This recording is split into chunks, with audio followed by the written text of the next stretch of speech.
Hi everyone, I'm Carey Pena, and this is a Good Morning Sunshine Mindful Moment. I'm here in the studio at the Center for Positive Media with Liz Agboola, who's the CEO of Trinity Integrated Care. Thank you so much for being here. Thank you for having me. I appreciate this. I'm completely fascinated by your story.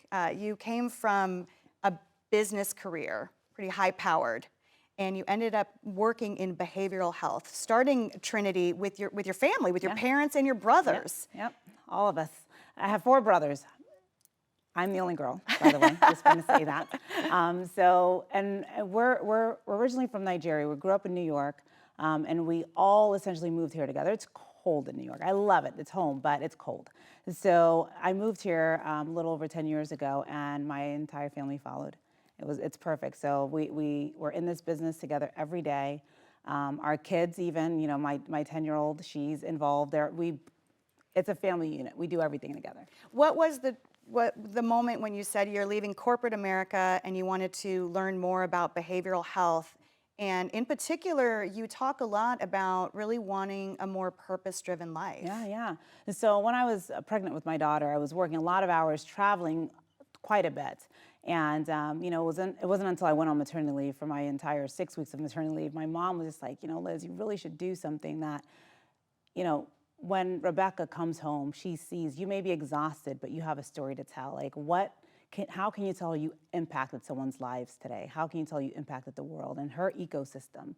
And that's when I realized I needed to change. And, we kind of brainstormed the family, we brainstormed ideas as to how we can serve the community. Whatever we did, it had to be something of service, not just to ourselves, but how can we change the lives of the people that surround us. And specifically, you were noticing you were focused on why is the homeless population so large? Yeah.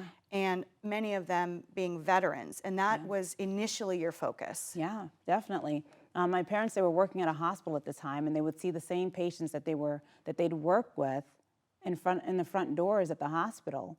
And so obviously, there was a homeless situation there. We needed to figure out how this was happening. How are our veterans ending up on the streets, and how are they ending up on the shelter? So we started working with the VA, and what we realized too was in our process of trying to get these folks housed, we're running out of housing, right? And so we just decided at that point that, we just need to shift gears a little bit, still provide those services where we're helping them to find housing, but also provide our own housing as well. So not just independent living, because a lot of the folks that we worked with, they could not provide care independently. And so, whether it was an inpatient stay for stabilization or longer-term stabilizations, that's what we're doing right now. What do you want people to know about the mental health crisis? So you were saying to me earlier before we began the segment that breaking the stigma, don't break the conversation. Right. Yeah. So we hear that a lot. Break the stigma, and I understand we do because there's a lot to be said about someone who says that they have mental health concerns and they're dismissed, or someone that says that they have mental health concerns, but someone just says, oh no, you hear this word a lot, you're just crazy, or you're off, you're just having an off day. Yeah. But I think sometimes we overanalyze those conversations, and we sometimes break that conversation, trying too much to empathize or sympathize with that person. But I think what we really need to do is just take the time and just listen to each other. If I explain to you that I'm having this experience, and my experiences are consistent, it's not just a one-off. This is what I'm living, this is what I'm going through. And just taking that time to listen to that person, not to provide solutions, because we're not always looking for solutions. Sometimes we just need an ear. Yeah. Just to let us know that, what we're feeling is not that abnormal. That's actually huge. Yeah. So that you don't feel alone. Yeah. So at Trinity, you have, 5 residential structures, and you take folks in who are homeless, and many of them suffering from mental health conditions. Yes. And then what happens? So our main focus of our population is the underserved. So all of our members are going through our healthcare system to receive services. And so our goal is, when we initially receive those members in our facility, we do our intake assessments, we identify what their goals are, and then our clinicians are there to identify how long could it possibly take for this person to reach a level of independence where they can go and rent an apartment and live, even if it's semi-independently. And sometimes that can take 3 months, sometimes that can take 2 years, sometimes that can take 5 years. It really just depends on the severity of what some of our members are dealing with. Yeah. And in some cases, we just find that this might be a lifetime experience for them. You know, this type of setting might be a lifetime experience for them because sometimes the traumas are so great, you know, and they really need that space where they're guided through each day. What has this work been like for you personally? Oh, it's been, It's hard. What you're doing is hard. Yeah, I've seen the best and I've seen the worst of people, but at the end of it, you always kind of see the best. You see people when they're coming in almost at their worst. You know, they're dealing with addiction, they're dealing with prostitution, they're dealing with exploitation, they're dealing with being victims, and sometimes they're the ones who are victimizing, right? And you know, empathy for us is universal because something leads all of us to one point in our lives, and this is just a moment, this is just a point in their lives, right?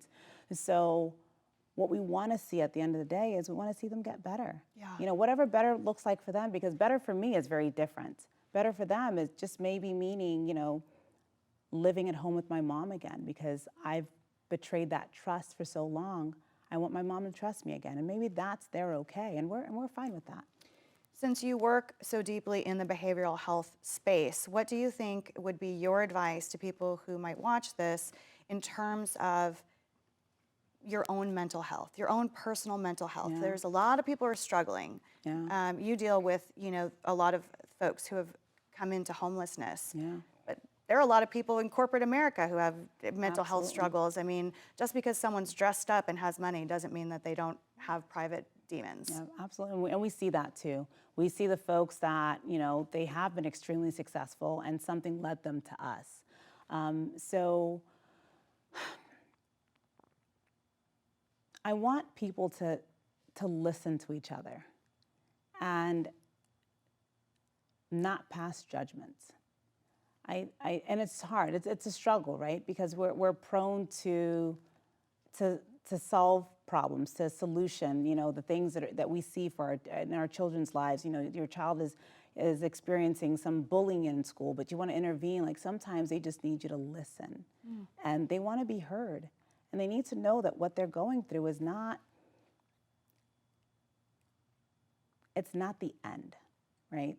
You know, when someone tells you, I know moms that suffered from postpartum, but we know postpartum, a lot of that has an end. Not all the time, obviously, but just imagine if postpartum was your life every day for 20 years, 30 years. That's what these folks are suffering from. A lot of darkness. A lot of it. And a lot of it is, you know, its onset is typically traumatic.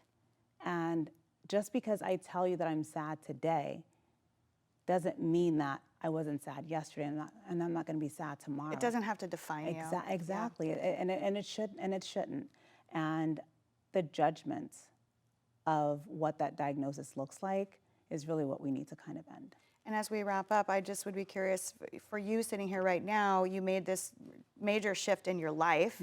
You wanted to focus on doing something more substantial. How does it feel for you knowing that you are really living a very purpose-driven life? It's everything, you know, it really is. And you know, I have nieces and nephews, and from a very young age, we've ingratiated them in everything that we do. They're around our members. To them, I mean, they're just like an extension of who we are and what we do. So they don't look at the guy on the corner and say, oh my gosh, like that guy is scary. They're like, hey, my daughter typically is like, Mommy, can we bring him? I'm like, no, kid, that's not how this works. We're not doing that, not today, right? And so, but it really is, I mean, it makes a difference because it's not just for us and it's not just for them, but it's for all of us. And, you know, the more we see, you know, someone else extending gratitude, the more likely it is that you're going to extend that gratitude to somebody else. So it's really like the work that we're doing, I feel, is just, it's lifelong, and it can't end with us. It has to permeate through our entire society. Liz, thank you so much. No, Where can thank people you. find out more about your work? TrinityIHC.com, that's our website. And yeah, visit us anytime. Our phone numbers are on there. We're pretty easy to access. Thank you so much. Yeah. We appreciate you. Thank you, I appreciate And you. thanks to all of you for watching this Mindful Moment. I'm Carey Pena.